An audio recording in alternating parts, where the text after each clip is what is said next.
Welcome to Ready to Mosh, a podcast all about rock, metal and alternative music. I'm Kev P. And I'm Jem J. Each episode will bring you the latest news, talk about new releases, and review gigs and festivals that we've been to. There'll be a smattering of guest interviews and a lot of random chat. As well as the podcast, you can also find us on Twitter and Instagram. Just search at Ready to Moshcast. Hello and welcome to episode 17 of Ready to Mosh. We are back from Bloodstock. And this is going to be a roundup of, this is going to be part one, so it's going to be the roundup of the general kind of feeling we got for Bloodstock and some of the things that were there. Yep, in this episode we're going to cover, general thoughts, because it was our first time there, what we thought of the Serpent's Lair experience, and obviously the food as well. And the VIP. Yeah, well, the Serpent's Lair, VIP, it's all melded into one, Okay, so do you want to kick off? I will. Just to say, sorry if I sound like a Dalek, one of us got festival flu. So this is a Lucozade cast. So general impressions. My first impression in terms of the overall experience was I loved the size of it. I loved how it wasn't tiny, but it was just the right size, I think, for a festival for me. Yeah, there wasn't too much excessive walking. The heat made it feel further. Yeah. But yeah, I think layout-wise, it was pretty well set up. Some of the stages weren't quite to my liking how they were set up. But yeah, I think as a size, it's a perfect size. Yeah, and relatively flat as well. Yeah, it's always a bonus. Not too many hills on there, so that was good to see.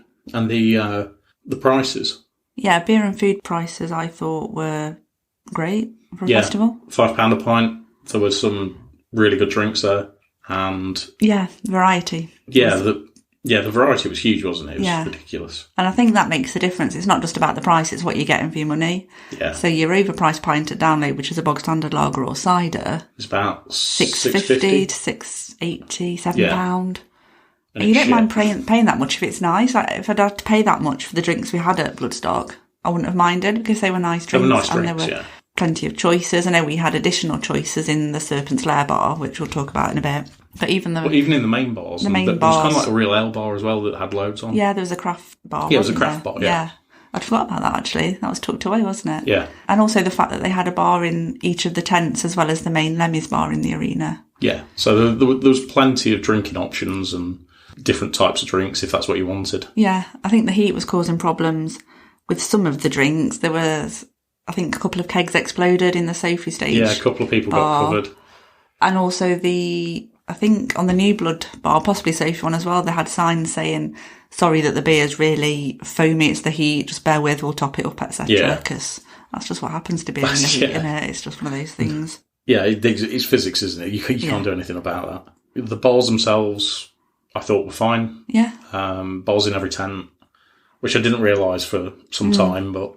Yeah, I know some people were saying about some bars wouldn't give you water for free, but we'd never tried to get water at the bars, so... Okay, yeah. I don't know what that was about, really, but... The bars we went to, they did, so... They seemed to, yeah. But then I heard people saying that they were being charged for just tap water in a cup. Some wouldn't give it them at all. Some were saying they had to buy a bottle, so... I don't know. Not sure about that one. No, but it could be that thing you always get at festivals, especially in the first couple of days. Staff aren't always briefed on what they should be doing, so... Another positive for me was the med team. Yeah. They were excellent, handing out sun cream, kind of covering kids' ears when the headphones had slipped. Yeah, especially front and main stage. They were really good. Front and main stage, they were on it, Security there were good, and they were squirting people with water. They got, like, mist sprays and stuff. Yeah. But on the water... Oh, yeah. There is a bad side to this. So they got the huge water butts in front of the main stage, which you kind of expect to be there. They're filled up with paper cups, which they were handing out, which you expect. That was fine. And then you saw people with refillable bottles. People having, the bottles refilled, which obviously in these days of COVID, if someone's had their mouth around something, you don't want it dipping in communal water. No, really. I wouldn't want it dipping in communal water anyway. No. It should only be paper cups ever. Yeah. And I went and I saw one worse than that, where a guy got one of the security guys to actually dunk his hat into the water to put on his head. So somebody's sweaty head has just been dumped into the water and everybody else has got to drink that now. Fuck that. Yeah, I saw similar with a bandana as well, so... Yeah. Yeah, just what you want, somebody's sweaty, sun-creamy, watered head. Yeah, you don't want to be as thirsty as you may be. I'll walk away from the main stage. You could get a drink somewhere else. A couple of not so good things. Phone signal was non-existent. Yeah. Same for the Wi-Fi. Didn't really exist. No, we were happy to try and pay for it, but we never got past the point of being able to pay for it. Yeah. And then it'd sometimes connect for free, but then not connect for free. Yeah. So that you'd get access for kind of like 5 minutes and then it'd just go again. Yeah. And whilst sometimes it was nice to not have a signal at the same time, you know. It's useful. It's useful if you want to post pictures for your Instagram, for your podcast and stuff while you're there. Check your fantasy team. Yeah. Look up a random fact because you're having a conversation about Swedish bands and you can't remember who they are. Yeah. It's like the olden days, isn't it? It was, yeah. The fairground. Oh, yeah, the scourge of most festivals. Yeah, definitely the scourge of this one. Turn the shit down. In fact, just get rid of them. Yeah. Get rid of them. There's hardly anybody used them at Bloodstock, and they just need to go. Yeah. That's an area that could be used for something better. You can put the Jaeger stage there, make the Jaeger stage bigger. Do you know what I mean? It's not difficult. I just don't like it. I don't. I mean, I get them having them maybe kind of Thursday evening when it's not as much on, or after hours after the bands have finished. Yeah, village areas. And people do use them late at night because you could hear the screams from our campsite, couldn't you? Yeah. So, which is fine but the bands are done by then. Yeah, or at the very least, turn their music off while there's a band on the stage next to where they are. Yeah, that's the other thing. You kind of sat on the periphery of a tent, or stood at the periphery of a tent, and all you can hear is just the same shit that's been blasted out for 4 days in a row. Mm-hmm. And I think the main qualifications you've got to have to work in one of those booths is have the most irritating voices on the planet. Yeah. I think as well, the only bonus of the fairground at Bloodstock was when that vertical ride was up in the air, it made a really narrow strip of shade that people sat in a line under. Yes, which was amusing. That was its sole purpose, really. Yeah, it was just... I just wanted to talk about shade, actually. They were saying that there were extra shade parts up. There wasn't. Not what I expected, no. I was expecting the big kind of... Like a marquee teepee type things. And there was shade around the Jack Daniels bar. Yeah. A little bit over the Jaeger bar. Obviously the tents. And then it was just bits of tarp, which don't really do much, do they? Yeah, they were doing nothing. Yeah. Kind of the camo netting stuff up just wasn't... And it was that small, it was always full anyway. So yeah, and again, it was relatively short notice to know how bad the heat was going to be, but still you thought they could have found more. Something a bit more substantial. And there was enough space. Yeah, and people wouldn't have complained if it was taking up space. No. You were almost, at certain times a day, fighting for a little bit of shade to sit in. Yeah, in. you were. Yeah, everywhere just got packed out really quick for that. Never been so happy to see the sun go down, I don't think. Yeah, I know. It's like, I can breathe. My other general negative, I think, was just the merch. We went a couple of times to the merch stand. Yes. In general, to go and get stuff. And it looked really busy. In fact, I think we stood about 10, 15, 20 minutes. Stood about 10, 15 minutes, yeah. And it was just going nowhere. We gave up. So I thought, we'll come back. But then we did go fairly late on Thursday, wasn't it? Probably about, was it like 11 o'clock or something? No, it was the next day. No, we went Thursday night. Did we? Yeah. Okay. Anyway, my point about this being that it was Thursday night and there were my first choice t-shirt was all sold out. My second choice t-shirt was all sold out. So I had to go with a third choice t-shirt, which the first few hours of the festival being open, you don't expect that much merch to have gone. No. Really. There didn't seem many options either. No. To a point, as in things other than t-shirts. So I was expecting to see like maybe a couple of hoodies, but I couldn't see any. No, it did just seem to be t-shirts. I have seen a hoodie. I've seen a hoodie since on email. Leggings. Yes. But I didn't see those. No, and the other thing is, when we eventually did go back and we pretty much got served straight away and found out they'd been sold out. But if we'd have queued for the best part of an hour and then found out, why don't they just put sold out on the t-shirts or take them down if they're not available? And in addition to that, we went, like you say, we pretty much got served straight away. But the first time we went up, managed to get served, we were after getting our goodie bag. Yeah. Because it just said you have to go to the merch. Which was an irritation. We said, oh no, you have to go to that stall down there. Yes, this is the Serpent's Lair VIP VIP goodie bag, yeah. Yeah. And so we had to go and join this huge queue when there was no queue for the other stuff. So like, why not just make it available everywhere? It's just going to cut down people in this line waiting if there's nobody at the others. Yeah. The other things about that, they obviously had to go back and check your name off because we pre-ordered the sizes. Mm-hmm. But there were people in front of us who clearly hadn't pre-ordered their sizes because I heard someone say, "Oh, we've not got your size. What do you want?" And then they were faffing about holding the T-shirts up. Oh, Jesus. And it was just like, really? But then they got your name, didn't they? Yeah, and just literally got our 2-size T-shirts and off we toddled. And they're the right size. They're spot on. So it should be compulsory to pre-order your size. If not, you don't get your goodie bag. Yeah. Or also, why not have it either in the Serpent's Lair area somewhere or the campsite? Or... You see, I think they should have it in the Serpent's Lair bit. Within the campsite, there's enough room. Yeah. You could stick that in there. Even if it was just the first 2 days when people turn up. Or maybe stick it next to the box office. I was going to say next to the box office, you get your ticket. Here's your ticket, here's your goodie bag. Here's your goodie bag. I know, obviously, a lot of people are turning up and it might slow down the check-in process. And I get that in that heat, they wouldn't want people queuing as long necessarily. Yeah. And the other thing was, although that bloke we went straight up to told us to go to the end, have a sign saying VIP goodie bags here, because we could have queued an hour to then have to go and queue another hour. Well, there was a sign, and it was about 1 foot high by 1 foot wide. Oh. And I only saw it on the Sunday, I think. Really? Yeah. Oh. When there was nobody there. So when we got to the front of the queue for the VIP bags, I couldn't see it there. Oh. So I think they put that up as a late edition. Are we going to go on to talk about the goodie bag contents now? That flow into it? Yeah, let's go into the... Yeah, because I think we've covered most of the general stuff, haven't we? Yeah. I was quite disappointed with the goodie bag, to be honest. Okay. I wasn't expecting it to be the same as the download goodie bag. No, I mean, it was okay. The T-shirt's all right. T-shirt's great. The lanyard was thinner than the ones I'm kind of used to. Didn't seem as well made, but it's okay. I quite like the lanyard and your taggy bits. I think it's just the fact it was a plain bag. I thought they could have printed something on it. A printed bag would have been better. Yeah.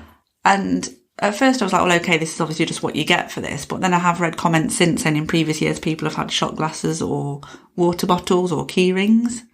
Which would have been, that would have been pretty cool. Yeah. I'm always up for more stuff, but... Yeah, so having not had any experience, I thought this was fine. But having heard that they have done better things in previous years, I just thought, well, why this year didn't we get something else? And I know generally it's some kind of useless bit of tap, but you do get useful things. Even a foam hand.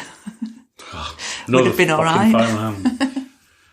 Yeah, I get your point. I thought it was okay because I didn't kind of expect it to be much more than that. So the other thing you got was a little voucher for 10% off Bloodstock merch, which is all well and good if you happen to be able to buy the merch you want, which we did. We did, and that was a good little thing to stick in there, which you don't get at other festivals. So I was quite pleased to see that. Yeah.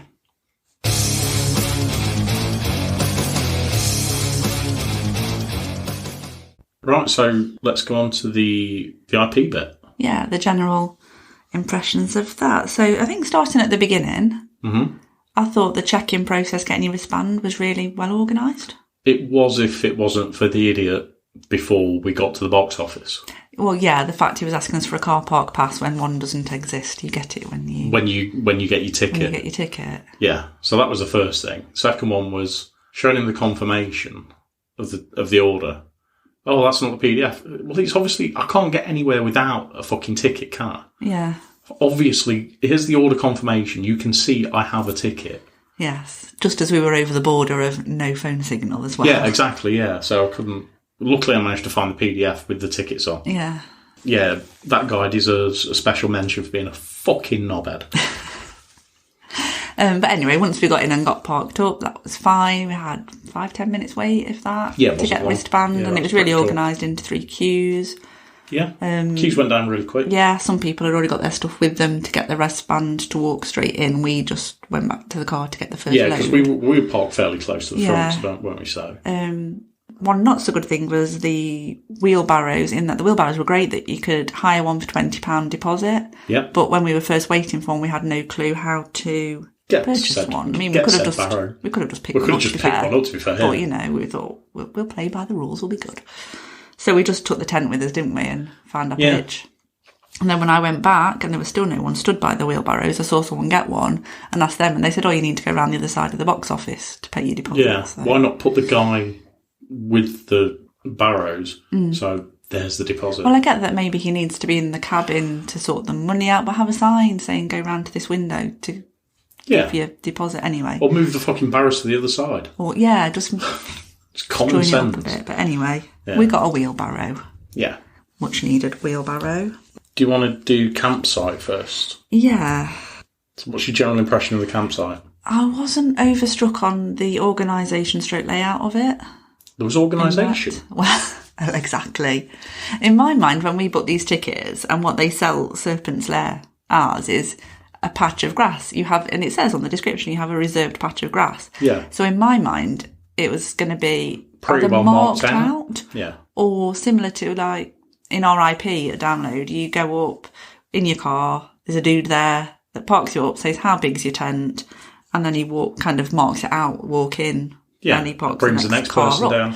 So I was expecting maybe some kind of lineage. Some organisation. So that how big's your tent, okay, you go there, and but it wasn't, it was a free-for-all. Yeah. Pretty much. And you were basically, it was basically like a normal camping site at the festival. So you're kind of almost tripping over everybody else's guy rope. Yeah, and we just made a beeline. We saw a tree, it had shade under it. We beelined for that, didn't we? Yeah. Went for that. That was fine. There was a barrier around said tree. And there was a couple at the side of us. So we left what we thought was enough room for the tent they were putting up at the time, put our ground sheet down, and then they squoze another tent in between that. Squoze? That's the word, isn't it? No. Oh. Squeezed. Anyway, it pretty much was. So we were touching tent pretty much because they put another tent up at the side of the one they'd already put up. Yeah. Yeah, no, people have got no concept of anything. Any form of space. Yes, that was horrible. Yeah, we didn't like that. And then more people came to them, so we pretty much walked out our front door of the tent and it was just a tent in your face. Yeah, and you couldn't move anywhere. And, we were fortunate enough to maintain quite a gap at the side of us. Yeah, that works out quite well. Because it wasn't quite big enough, really, unless you had a tiny pop-up one-man tent. Yeah. But no one ended up parking there, so that was all right at least. And it was also quite, what I would say, tribal around us. Yeah, ridiculously tribal. Which could have just been the look of how we landed. Yeah. Because we had one nice neighbour at one side, he came and chatted with us, but the other people around us a lot of people were just dickheads. Yeah, and in their little tribes and... Yeah. Yeah. So they always big Bloodstock up as being this really welcoming place, and I don't think it was. Not where we were camped, at least. Yeah. I'd say for other experience of talking to people away from the area we were actually camped in. It was fine, yeah. The campsite itself was... No, it's like, this is our patch. And thing I noticed, like at Download, if you sit outside your tent of a morning having a cuppa or whatever, and everyone who walks past your tent says hello. Yeah, exactly, yeah. And nobody did that apart from the dude at the side of us. Yeah. Really, and you just got glares from people almost like you shouldn't have been there. Yeah. From our immediate neighbours. Yeah. So, yeah. A lot of fucking idiots. Other bugbear, just to, speaking of idiots as well, because it was so hot, some people decided to put foily blanket things on their tents. Oh, fucking... Those kind of things that people wrap themselves up in after a marathon. Yeah. Which is all well and good, but someone puts it on the back of the tent and you just get blinded by the sun. Yeah. And I'm sure it didn't do that much, and they just kept blowing off anyway. Yeah. So that fucking was... pointless thing to do that. Yeah. And another irritation. So we were camped near a tree. Yeah. It was cordoned off, and some people wanted to sit under it. Fine. Yeah. It's red hot. Don't begrudge people getting shade at all. Absolutely fine. Mm-hmm. I'm cool with that. What I'm not cool with is when you've got people that decide to piss against a tree. It's the only shade people have got. You're pissing against a tree and you're not that far from other people's tents. Yeah. It's like the toilets were literally a minute's walk. Yeah. So next time, just fucking go to the toilets, you lazy cunts. Yes. So, yeah. Yeah. Sorry, I get really angry about that. No, that was, and then... It's just fucking irritating. No, and you made said person aware that you were irritated, and then we just got childlike comments all night, didn't we, from the neighbours? We were the grumpy neighbours, apparently, but there you go. Yeah, because we're grown-ups. Yeah. And the other thing as well, you just don't piss in public, and just have a bit of respect for the place people that you're staying in, and the place itself, not just the people. But anyway, that's enough about Pissgate. Yeah. After that, I've got... Do you want to go security? What, there was security? Well, yeah. Again, this is another huge problem. Yeah, there's good and bad bits of the security, I would say. Yeah, I agree. So, security, to a point, were okay. But what they weren't good at was enforcing the security. Yeah. They were absolutely piss poor. No, they were good at checking wristbands when you were coming into the Serpent's Lair bar area. And that was it. And that was it, yeah. And it was It's like that was the important bit to them. And it's like, once you got out of... So obviously if you've got depending on what wristband you've got, really, you come out the other side of Serpent's Lair towards the campsites. Yeah. And then you just go in whatever fucking campsite you feel like by the looks of it. Because they weren't checking any of the wristbands. There was only access, or you could go across, I think, to get to the ones on the other side of the road, possibly. Not quite sure. No, so there was another access path going to the other side as well. And it just wasn't... Yeah, they just weren't very good. Yeah. And that's not my only bugbear with security. Before the festival started, Vicky and Adam both said anybody caught using a barbecue at the campsite that's not in the designated area will be thrown out. Well, I know for a fact that there were barbecues going off on our campsite. Yeah. And security did fuck all about it because it happened every single day. And it wasn't that we could smell barbecue from the designated area. We could see the smoke going on. You could see the fucking smoke, yeah. They weren't even trying to hide it. It's not, you know. And in that heat, with all the fires that have been happening, it's just fucking dangerous. Yeah. So security should have sorted that shit out straight away.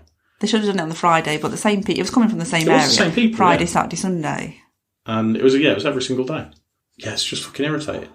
You know, that everybody else is following by the rules and some people think they're above it. Yeah, and that wasn't the only kind of failing of security. So it's supposed to be isn't it supposed to be a quiet zone after, is it midnight, 1 o'clock? Midnight or 1, I think. I mean, it's never going to be completely peaceful because you can still hear what's cracking off in the main arena. But 2 or 3, which is fine. Yeah, which is fine. And I don't expect everybody to be fucking saints and everybody be silent. You know, I expect to hear some noise. Yeah. That's perfectly acceptable. And we have earplugs which block a lot out, from distant noise at least, don't they? But what isn't good is when there are people literally fucking screaming till 5 a.m. Yeah.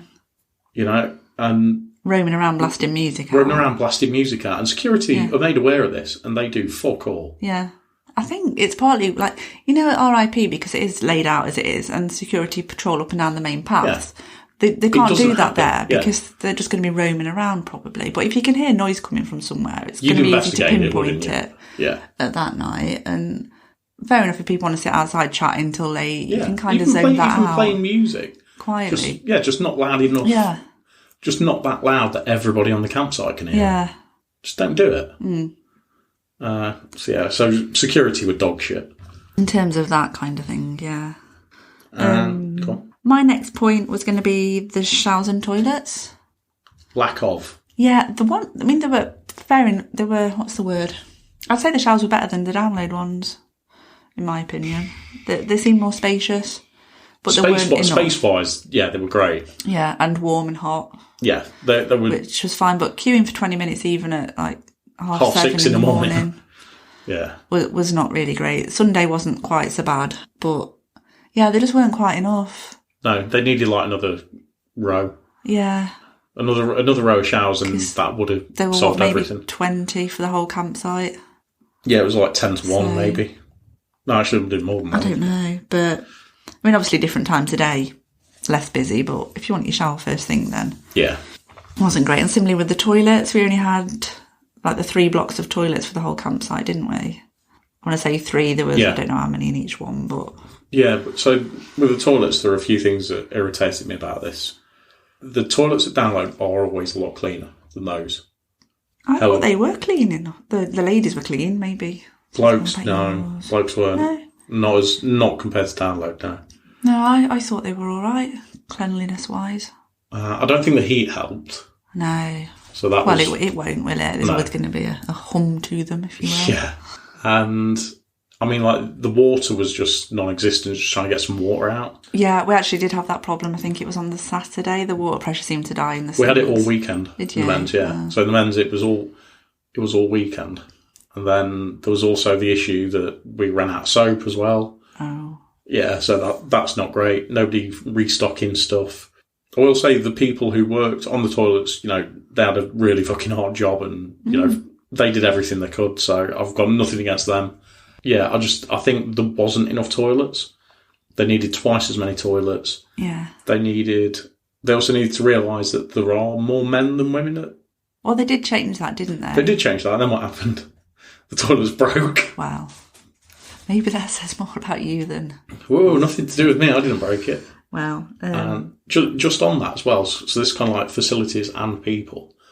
There's been there's been quite a lot of comments I've made from people who were in in Serpent's Lair. Yeah. Who were essentially making racist chants, noises at the people that were cleaning the toilets. Really? Yeah, absolutely. I mean, if I'd have seen that happen, I would have lost my shit. I would have kicked off. And yeah, so those scumbags need, again, security doing fuck all, but those scumbags need to be just sorted out. They need to be thrown out of the festival completely. Definitely.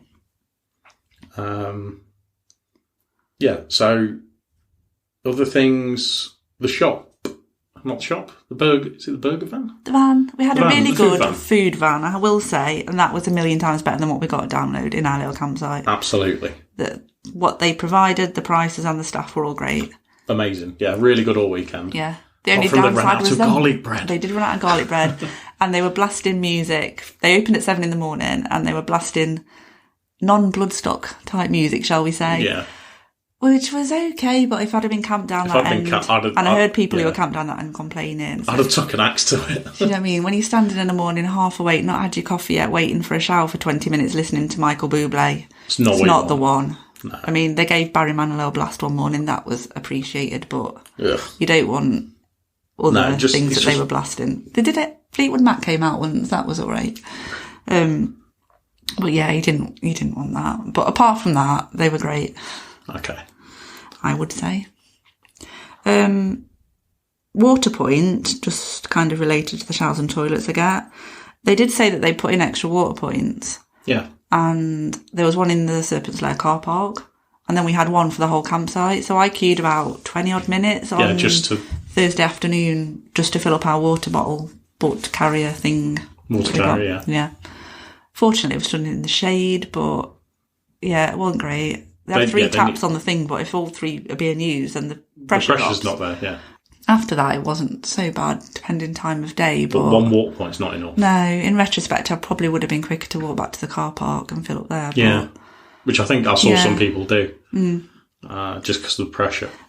So yeah, that wasn't great when you are actually wanting to drink more water than normal. Yeah. So I suppose some good points about the Serpent's Lair experience is the walk from the tent to the arena. Oh, that was brilliant. Amazing. I want that every time. Absolutely. Like, you could be at the main stage in 5 minutes. Yeah. That really blew me away. I couldn't believe it when we first walked out. I went, that's the main stage. Oh, we were like, that's the second stage. We're almost there. Like, we're pretty much there. Yeah. Yeah. And from the Serpent's Lair area itself, like, you could be sat having a drink and in 2 minutes at the front of the main stage. Yeah.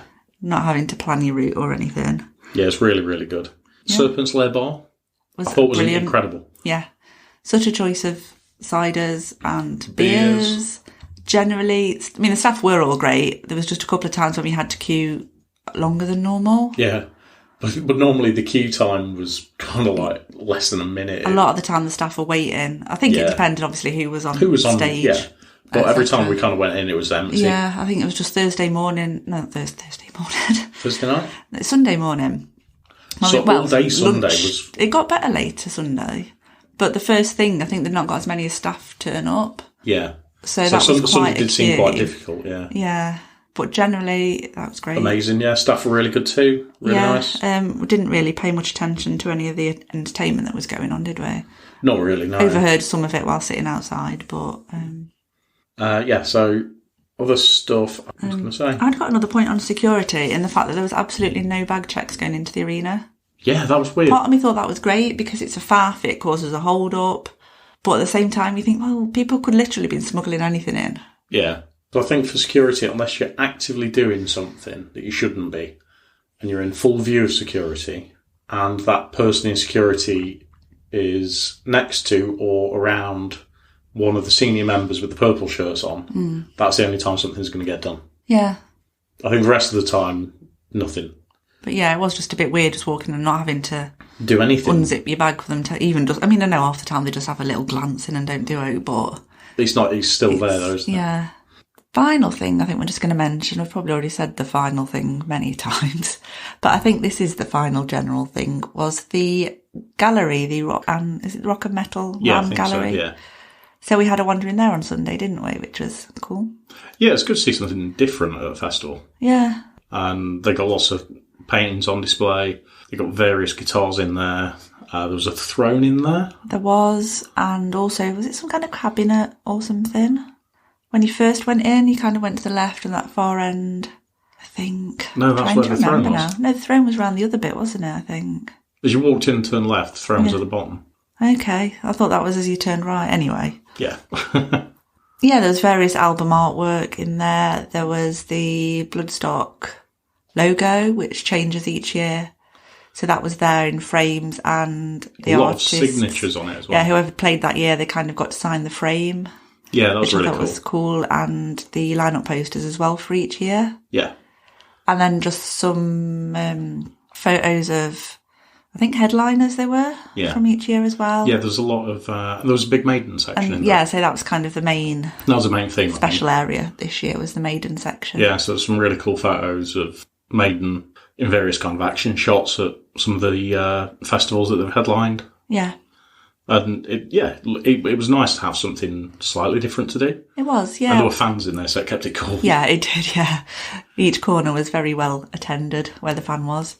And we almost forgot about it, didn't we? We just wandered past on Sunday. It was like, we've not been in there yet. Let's go in. We picked a good time. It was absolutely empty, so there was a lot of people queuing for it all weekend. Yeah. But yeah, definitely recommend having a look in there if you're at Bloodstock. Just, like I say, something different to do. If you want to do something slightly different, definitely worth checking out. Yeah. Next to that was the sign-in tent, which we didn't actually go to. No. And that had varying queue lengths over the weekend, depending obviously who was in there as well. And I think for VIP you got a fast track. Yeah, I think there were 3 different lanes. I think there was a general lane, VIP lane, and there was another one. I think it was the Rock Society that you can pay into for Bloodstock, and you get some little perks like that, and they have their own tent that you can sit in and stuff. I suppose move on to the big one, the food. The food. Oh, I just wanted to say one more point. Okay. Just in general, because like we've said that we were camping near a lot of arseholes. Yeah, go on, bud. But we had some chats with quite a lot of lovely people, just generally in the Serpent's Lair area, didn't we? Serpent's Lair, yeah. Everybody was really nice, yeah. And also at the water point, I had a chat with a couple of lovely people there while we were waiting to fill our bottles up. Yeah. So, yeah, and I think probably in the toilets, because that always happens. In the girls' toilets, at least. So yeah, there were definitely lots of lovely people around, I would say.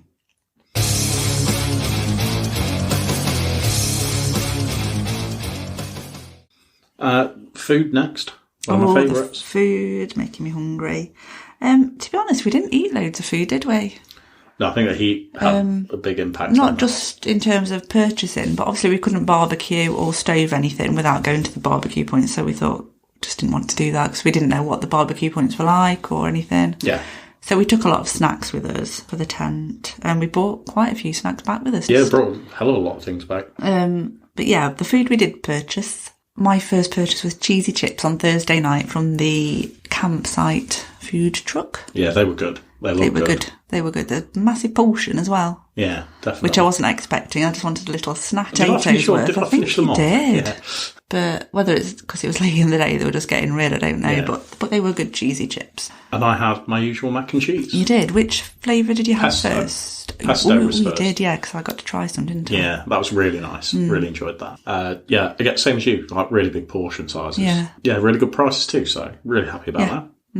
Friday, I think did we only have one purchase? I think so, at night. Friday, again, because we'd kind of snacked our way through. Yeah. It was kind of like tea time, actually. Tea time, it was. Mac and cheese. For me? Yeah, from the Mac Shack. I think it was from the Mac Shack. Mac Shack. I had the garlic mushroom one. Mine came... Sure, mine came with chilli flakes. Oh no, or did the pesto one come with chilli flakes? Pesto one came with chilli flakes. Pesto, we got put chilli flakes on. I thought you had. Did you have chorizo and tomato or something? Yes, I did. And it was amazing. It was really, really nice. Yeah, my garlic mushrooms one were good. Yeah, decent size, good price. Yeah, it was really nice flavours going on, so... Yeah, and you can't go wrong with the mac and cheese, can you, to stod you up a bit? Yeah. Saturday, I went to the paelleria. Finally found it. I didn't try any of that. How was it? Amazing. I had the vegan one.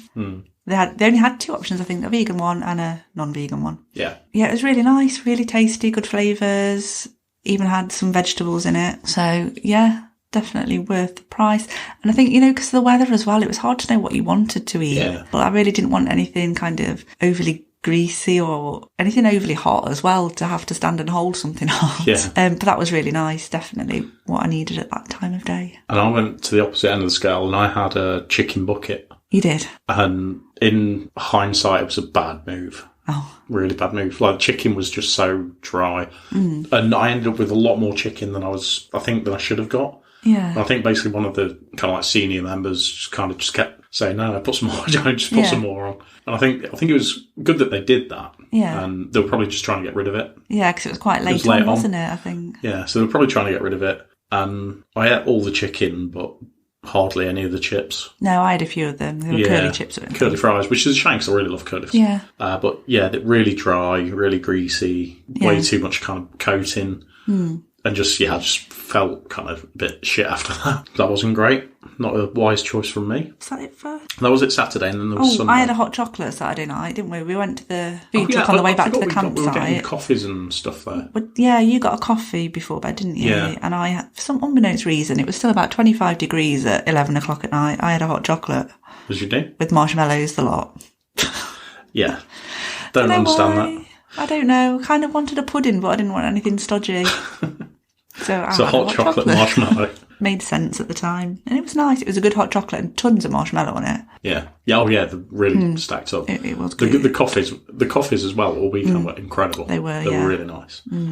Sunday. We had breakfast cob because we took breakfast pastries for Friday, Saturday, didn't we? So I forgot we had breakfast cobs, yeah. Yeah, or breakfast rolls or baps or whatever you may wish to call what we would call it. Called cobs. It's a cob, yeah. End of, it's a cob.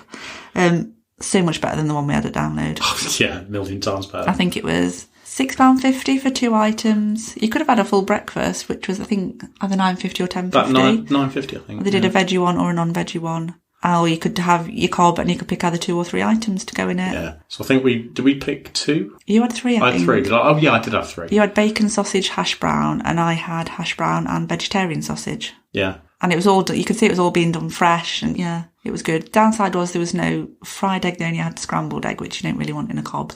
No. But I understand why they didn't. Well, it's easy. It's much easier to do. And also disappointed there was no mushrooms. Yeah. But, being able to have a veggie sausage was a bonus. Yeah, the traditional sausage that I had were terrible. They were really cheap. They didn't look good, sausage, but your bacon did look good. The bacon was incredible. Yeah. And the hash browns were really nice. Yeah, hash brown was good. But the sausage was crap. That was the only negative thing out of all of those. Yeah, you know what Meatloaf would say. 2 out of 3. Yeah. Bad. And then dinner. Yeah, I ended up with the traditional Sunday Yorkie, which I wasn't sure if I wanted, but then for some reason I just had a massive hankering for a Yorkie. So. And I'm a huge Sunday dinner fan, but I didn't feel too great. I don't think Sunday. I was really just not feeling. I think it's just exhaustion and the heat. Yeah, I mean, part of me didn't want it. Almost went back for more paella. I just wanted something kind of light, almost a salad or something. Good luck at festival with the salad. I know. I just didn't really know what I wanted. And I thought, well, I'll just have the Yorkshire pudding. It took me about a year to eat it as well. Yeah. And I went for the salt and chili chicken and chips, which, again, another kind of silly mistake because I wasn't feeling great. I said, I remember saying to you, I don't want anything too kind of spicy and I just want sort of light. So I had that. And the salt and chili chicken, I really enjoyed that. The chips also had like various options you could have on top of it. So I had curry sauce. Yeah. As you do when you've got really bad indigestion. What do you want? Salt and chili chicken, curry sauce. That's I think a great part idea. of the problem was as well, we were at a point where I don't think we didn't feel hungry because of the heat, but we knew that we'd not ate for a while, so we knew we needed to eat something. And it was just like, what? And didn't have the energy to walk around in the heat to find things, and I knew where the Yorkie stand was. Yeah. So it was just a case of that'll do, pig. I mean, the salt and chili chicken was nice. Again, don't think I ate hardly any of the chips. No, I got plenty on with me Yorkie. Yeah, you got plenty going on. Go near your chips. And then Sunday night, you had some more mac and cheese. I had some more mac and cheese with, I think was it a bacon topping? Oh, yeah, bacon crumb topping. Bacon crumb, I think you had. Yeah, and that again, loads in it. Yeah, and that was like really nice. On the way back to the campsite, wasn't it? From the good old campsite van. Campsite van, yeah. Yeah, and breaking news, I did not have Sunday churros. No, you didn't. Or any kind of thing like that, because I just didn't want that. I knew they'd be hot, probably if they were fresh, which is a good thing normally, but they'd be greasy, and I just didn't want that. But I did get a little carrot cake slice from the little campsite van and a cup of tea, because we're rock and roll, and that's how we end a festival. Listening to the main stage band closing from the distance with a cuppa by the With a cuppa, yeah. With my latte with an extra shot in it. Yeah. Because that's the best way to help you sleep, isn't it? It is, Or just like caffeine with extra caffeine, please. Yeah, it amused the girl that served you every night, didn't it? And I was like, that's just normal for him, isn't it? Yeah, it's what I do. I'm a coffee fiend. Yeah, me having no caffeine after 3 o'clock. 3, yeah. I'll have mine about midnight, that's all right. Yeah. And that, I think, about wraps up part 1. I think it does. I'm just having a quick glance over any notes that I've made, and I don't think there's anything else, really. Okay, then. Let's end it there. Yeah. So, hope you enjoyed listening to part 1. Yeah. Part 2, go on. Yeah, I was going to say, we'll be back next week with a review of all the bands that we saw over the weekend. Yeah. So, we hope you enjoyed listening to this episode. As always, please do give us a follow, like, share, etc, etc. We're on Instagram and Twitter at Ready2Moshcast, and we're also on YouTube with Ready2Mosh. And let us know what your experience of Bloodstock was, what you thought of the general festival experience, what foods you had, and we'll pop some pictures up over the course of the week as well, so add a comment below with anything that you had too.